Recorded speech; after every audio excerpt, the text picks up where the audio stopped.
Това е една среща, която не се нуждае от уводни думи. Можем да кажем само, че Венелин Попов, тогава поручик, е в предните редици на танковете, които влизат в Крива Паланка с задачата да изтласкат хитлеристските войски. Това се е случило преди 66 години, за да може този човек да види танка си отново днес.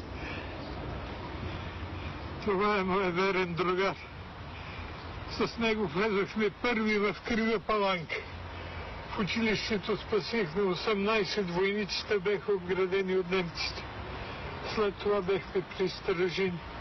Там беше най-лютия бой. Там получих втория орден за храброст. Спомените от спасяването на войниците се връщат. Връщат се и спомените за двамата другари от екипажа на танка, които са покосени от куршуми непосредствено след влизането в Крива Паланка.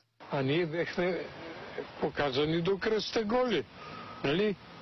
Бехме обсипани с автоматични картечен огън и се скрихме.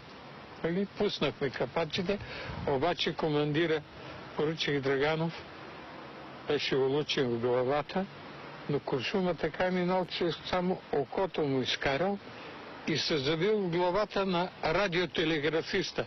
Войната е едно ужасно безсмислие на човечеството.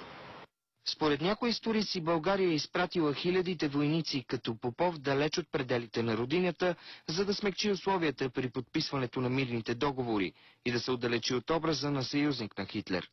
Тези сложни въпроси обаче не занимават стария войник, защото той е отишъл на фронта само с една единствена мисъл.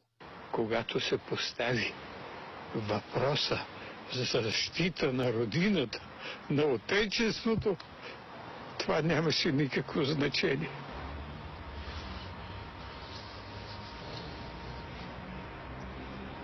За BTV новините, Светослав Иванов.